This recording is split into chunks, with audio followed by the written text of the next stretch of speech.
Hello everyone, this is your host for Latina Role Models, Damaris Ramos, and tonight we have Josephine Mercado of Hispanic Health Initiatives. Thanks for coming, Josie. Before we continue, I want to talk about a little bit about our Women's Network. We have a Women's Network the last Friday of each month. So we just had it last week. It's on Colonial Drive and La Feria, 12050 East Colonial Drive at the Community Center. The Women's Network, it's a laid-back get-together. It's sisterhood. It's about supporting each other. We have different topics. So, you know, get to find our next one on my Facebook page, Damaris Ramos, or Latina Role Models. We have the information. Josephine, we go back in the days. Probably, I don't think you remember me, but I do remember you like 14, 15 years ago. Okay. When I was working as a substance abuse counselor and case manager with Eva Pagan-Hill. Sure. She was my supervisor. So I remember when you were coming in the group for Trabajando Juntos, the Working Together Coalition, and you have the meetings. I was quiet back then, so I would just like listen and observe you and observe Eva, how you were doing it. Sometimes when I look back and I'm like, I look like Eva. Oh, okay. Because Eva was so busy all the time, Yes, going to different meetings. Yes, she was. Yeah. We miss her a lot, but today it's about you. We reconnect. I saw you on social media, and I'm like, I know from years ago that you always are giving back to the community. You're helping the community in different ways. We'll get to that, but today it's about your story. Tell me a little bit more about your story. Well, I lived in New York City all my life until I moved here What about your in parents? 1999. My parents, my mother came from La Playa de Macao in Puerto Rican? Punta Santiago, and my father from Fajardo. I was born in Spanish Harlem. I'm the first generation born here in the United States. And basically, I was one of 10. Wow, so we big were a family. very, very large family. And we had to do a lot of improvising to make ends meet and so on. So I know what it's like to be poor. And coming here from New York, after 59 years of living in New York City, I came here to be semi-retired, and I realized once I was here that there was a lot of needs that were not being met, especially in the Latino community. And so that led me to start working with other Latinos here in Central Florida, and we formed this organization. Living up north, how was your life as a child? You know, what things did you think that impacted you, that define you? Well, what you're doing right now. Okay, I think what defined me to do what I'm doing today was probably my mother. She always stretched her hand out to help someone, including a homeless woman that she found in the street. And the poor woman was probably suffering with Alzheimer's, but we didn't know it was Alzheimer's then.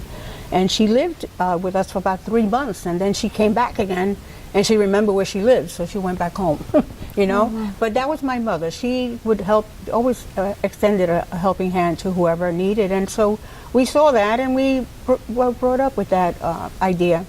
I personally feel that there are a number of things that in the community that are lacking. There's a lot of social and health services that are lacking, and if you can be part of the solution, then you should jump in and try to help out. And that's basically what happened when I moved here. So you're following your mom's steps, and I noticed because you speak very well spoken Spanish, so you kept the Spanish at home. Well, you know, I when I started school, kindergarten in New York City, you were not allowed to speak any other language other than English. Okay. And if you spoke another language, you were detained that afternoon for 15 minutes or something like that.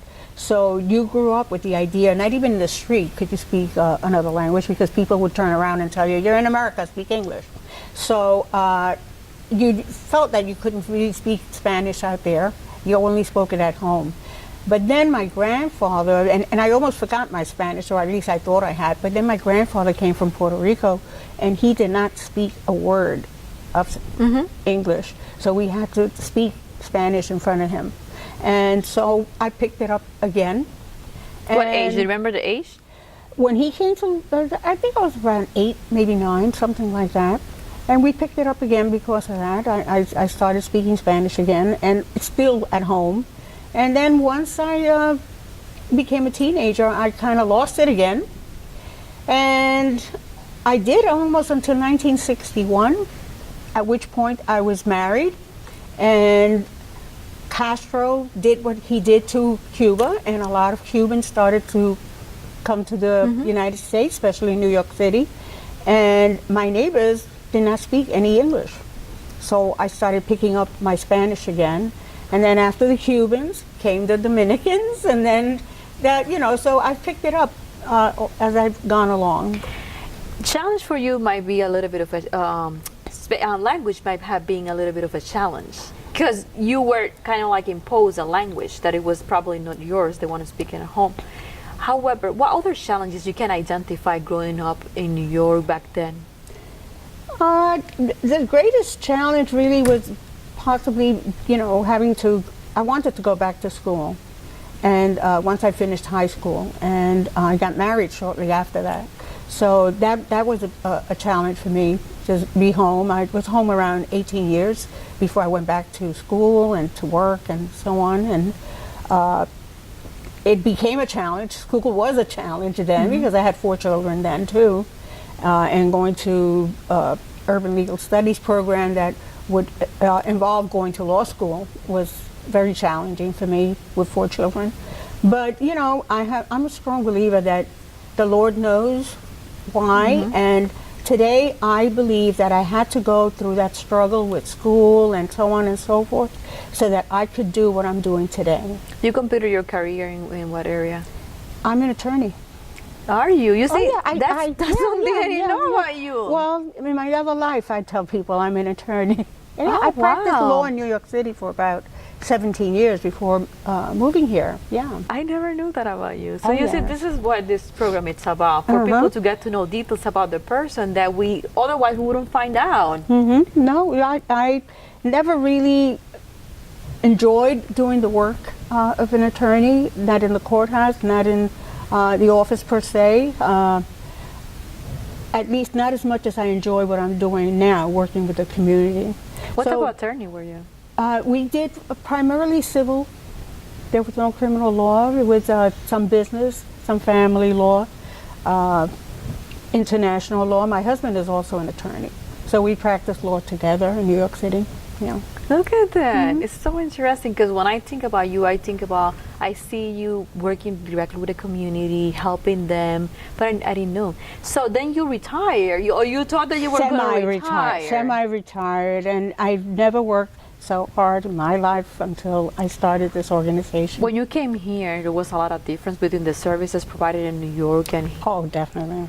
I have compared this to be New York maybe 60 or 70 years ago insofar as the services that are being provided, not only in health but also social services.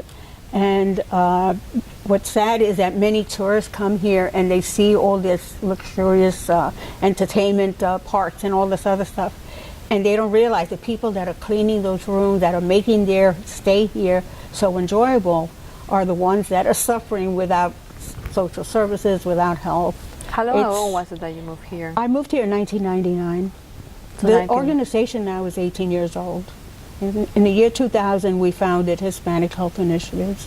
What was your goal back then? I know that you saw a lot of needs, but specifically what needs, when you look back and 18 years ago, what were those needs that you were like, I need to do something? I knew when I moved here, I knew that I was not going to practice law, that I wanted to work with the community, and I didn't know what, but I was invited to prepare a report together with some other Latinos on the health status of Latinas residing in Florida, Central Florida. And we were going to focus on domestic violence, teenage pregnancy, high school dropout, and breast cancer. And when we set out to get information, data, so that we could do a comparison, this was then and now this is now, there was none. And the reason why there is no data on Latinas is that we're either classified as white or non-white. So we're thrown into those two groups. And we get lost in there. And one of the things that we knew was that unless they focus on you as a group, they will not be able to know what your health needs are or what your needs are. And then the issue of culture. Culture has a lot to do with your health. So we went to the powers that be after we discovered that there was no statistics on Latinas, And we asked them, would you start collecting information on us so that we can really address the needs of the Latino community? And we were told they do not do their data collection like that, nor are they planning to. And someone apparently was insulted because they told me, and if I didn't like it, to go back to New York. And so that's the wrong thing to say to Josephine. So that I said, ignited the passion more. Well, I went back to the group and I told them, look, unless we do this for ourselves, no one is going to do it for us. And they said, well, let's go for it. And Hispanic Health Initiatives started in my apartment, came into being, and that's how it started initially. And we still are playing that role. We want to be the bridge between those services and our community. For whatever reason, our community does not know those services exist. So we wanted to bring that information to them. We wanted to teach them about prevention. So what is it that you're doing right now? Because you're not in Orange County. Tell me more. Well, basically, the first 15 years of the organization, we were working in Orange, Osceola, and Seminole. And part of the reason for that was that the funding sources dictate where you're going to be doing your work. Now we've received funds, and we haven't received funds from Orange, Osceola, or Seminole in the last 2 years. But in 2016, we received funds from Volusia County. So we're currently working in West Volusia. And there's a serious need there. There's a greater need there, I think, than there exists in the other counties. And one of the good things about working in 4 counties is that it gives you the ability to compare and see the differences in services and what's lacking, where are the gaps. And there are a lot of gaps in West Volusia. So what are the main services that you're providing in West Volusia? We have a group of volunteers that are now certified community health workers who help us by providing screening for diabetes, cholesterol, blood pressure, and body mass index. And they take that information together with the person's medical history, and they start to speak to the person about what are some of the chronic diseases they are at high risk of.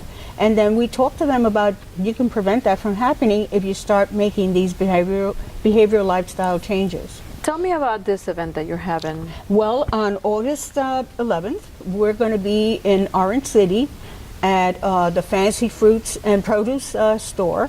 Right next to it, there's a huge lot, grassy. What are you going to be doing We're going there? to be doing a health fair.